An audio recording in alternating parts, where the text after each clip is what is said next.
Olá, bem-vindo ao Rubricas, uma arqueologia da televisão. Na nossa estreia, um clássico completa 50 anos, Beto Rockefeller. Ânimo, que hoje é até o sol raiar! Ei, you! Uma novela muito falada, muito discutida, muito lida, porém pouco vista. Não restou muito material audiovisual de Beto Rockefeller. A Tupi exibiu essa novela de Braulio Pedroso entre 4 de novembro de 1968 a 30 de novembro de 1969. Olha quanto tempo que essa novela ficou no ar. Porém, nós só temos acesso a cinco capítulos, mais um trecho de 15 minutos não identificado, ou seja, não sabemos de qual capítulo pertence. Bem, é muito pouco, realmente é muito pouco. Mas para todos nós que pesquisamos teledramaturgia, que precisamos do acesso de audiovisual, de material audiovisual, principalmente dos anos 60, e do material produzido pela extinta TV Tupi, bem, é o material que temos e é com ele que nós vamos trabalhar, não é mesmo? Só um grande milagre vai poder fazer Beto ganhar corrida.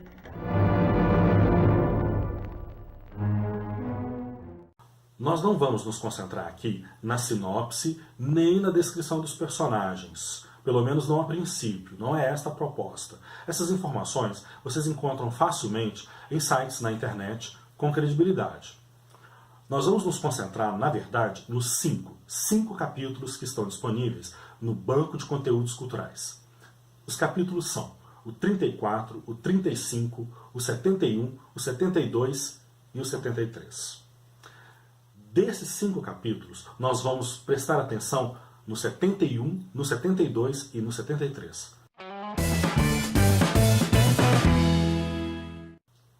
Mas, Reinaldo, por que esses 3 capítulos e não os outros 2?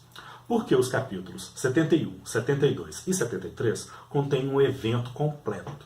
O que eu quero dizer com isso? Bem, o mote desses 3 capítulos é o racha de motocicletas. Esse racha é uma aposta. Quem ganhar fica com a motocicleta do outro. A proposição desse racha ocorre no capítulo 71. A expectativa desse racha, é no capítulo 72. E o racha em si e a vitória ocorre no capítulo 73. Assim nós temos um evento narrativo em início, meio e fim. Metodologicamente, é um caminho que nos permite adentrar na história e perceber como que essas personagens agem e se comportam no ambiente em que elas estão inseridas. Vitório, essa conversa está demorando mais que o Corinthians para ganhar um campeonato e que o Ademir da Guia para passar uma bola, né?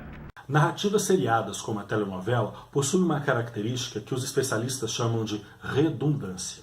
A redundância é necessária porque ela está relacionada às condições de exibição do produto, ou seja, a inserção de comerciais e como que uma história vai sendo entrelaçada às tramas e subtramas no interior do enredo. Isso propicia um seguinte aspecto: qualquer espectador pode se engajar na audiência sem ter acompanhado os primeiros capítulos ou os primeiros episódios da novela ou da série. Outros especialistas, como Christine Thompson, por exemplo, vão fazer referência a uma exposição dispersa, que é o fato de um assunto ser frequentemente retomado no interior da narrativa ou no interior da intriga. Bem, isso faz com que um assunto que foi gancho no capítulo anterior seja o ponto de partida do capítulo de hoje. É por isso que nós escolhemos os capítulos 71, 72 e 73. Porque a proposição do racha, do pega, da aposta, vai gerar o gancho do capítulo 72, que são os pesadelos que Beto vai ter frequentemente, que ele sonha que está perdendo a aposta.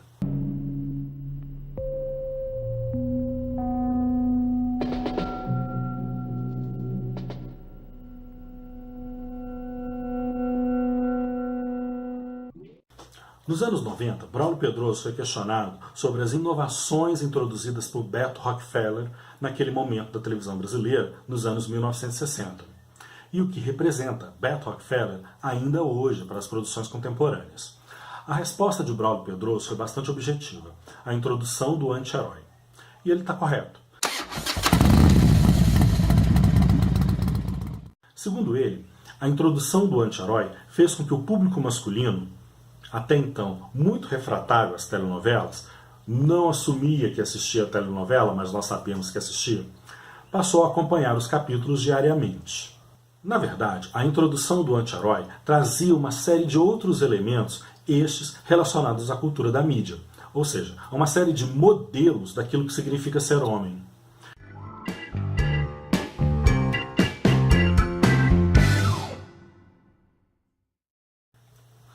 No esteio da construção do anti-herói, há uma série de elementos, estes sim, relacionados à cultura das mídias. Por exemplo, a cultura da motocicleta, o rock and roll, a própria contracultura e o rebelde sem causa. Há um pôster do Johnny, o protagonista do filme O Selvagem, interpretado por Marlon Brando. Esse pôster está no quarto do Beto e funciona como o ponto de interlocução do personagem em seus diferentes momentos de solilóquio, ou seja, os momentos em que ele está imerso, perdido em seus pensamentos e se sentindo um fracassado. Eu não podia ter sonhado que eu tinha apostado não.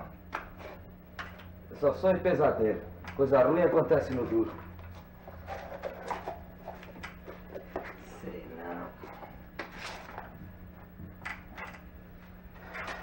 não. Ô cara, você tem que me ajudar, viu?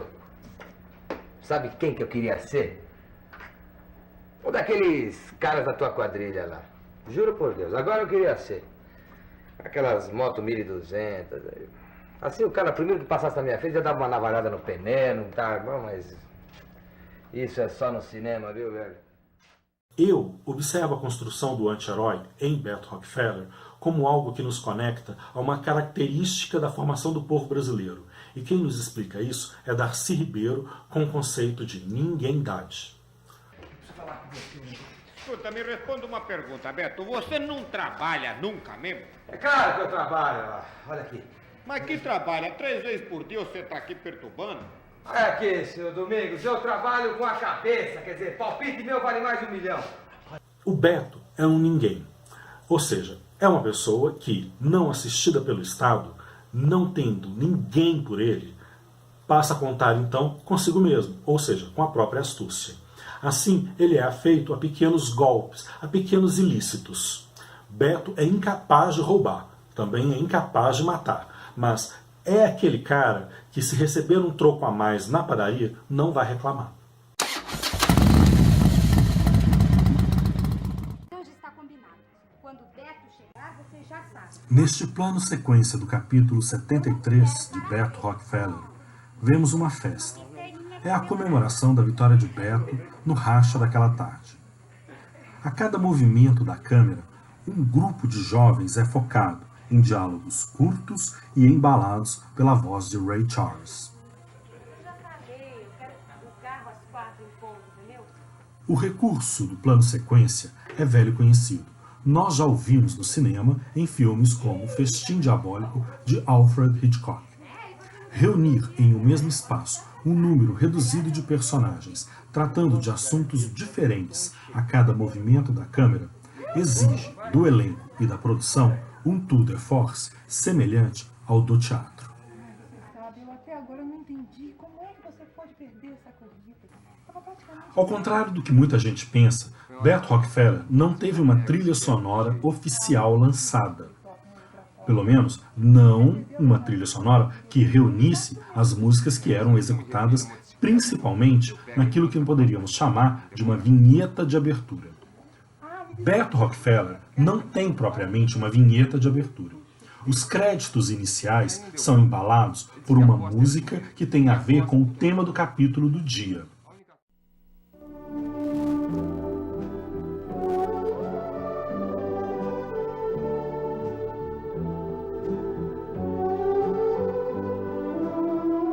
Assim, bem ao gosto das séries, os créditos iniciais são apresentados já com a ação em curso. Essa característica viria a ser quase que um padrão na TV Tupi.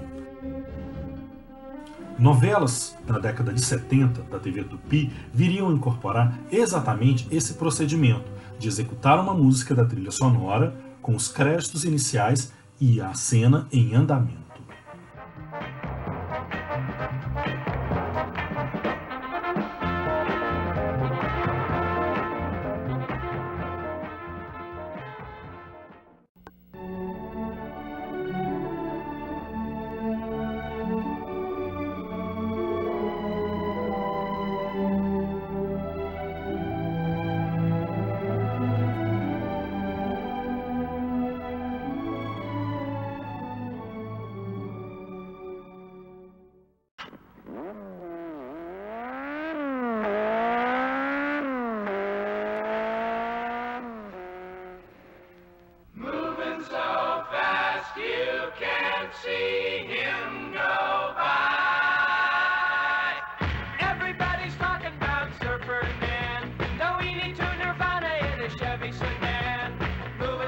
A escolha de Surfer Dan, do The Turtles, para abrir o capítulo 73 não poderia ser mais coerente, pois é no capítulo 73 que ocorre a grande disputa, a grande corrida de motos.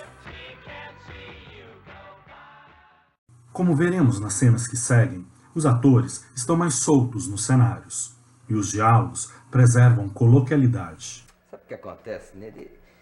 Eu sempre te achei meio puxada assim pro tempo da vovozinha. Olha, esse negócio de único e eterno amor não existe mais, Nele. Não existe. Eu agora mesmo, quando te dei essa notícia, sinceramente... Os diálogos não incorporam apenas coloquialidade, mas traços de uma mudança de comportamentos do homem e da mulher. Mas por quê, Beto? Quando imaginaríamos no folhetim televisivo clássico um irmão aconselhando a irmã a ter mais experiência amorosa? Uma sub-agência de banco, ter aquela pose, pelo amor de Deus. Sabe, eu soube na repartição que agora eles não estão mais pagando a licença prêmio e dinheiro. Quem quiser gozar, goza. Se não quiser gozar, tem que contar para aposentadoria. Quer dizer que você não vai receber esse dinheiro? Ou não, velho. Vou morrer como funcionário público. Olha, Beto, eu não dormi essa noite, viu, pensando só nessa corrida. E eu, então? Tive cada pesadelo que eu vou te contar. O que é? Você sonhou com a corrida? Eu não fiz outra coisa, né? Diga aí o sonho, você ganhou ou perdeu? Perco sempre, tô sempre perdendo, sempre... Na segunda metade dos anos 60, de acordo com Ramos e Borelli, já estava em curso a tentativa de ajustar o modelo da telenovela às questões cotidianas e socioculturais brasileiras. Se seguirmos esta perspectiva, veremos que Beto Rockefeller veio como um vagão sob trilhos já assentados. Isso não desmerece o fato desta telenovela ser um tensor estético dentre as demais telenovelas dos anos 60. Apenas constata que a obra foi exitosa na reunião de brasilidades que estariam tão implicadas no crescimento futuro das telenovelas como os cromossomos no corpo.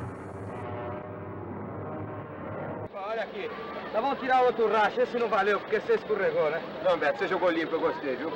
Ah, mas você caiu, Davi. Você jogou limpo. A moda é tua, meus parabéns.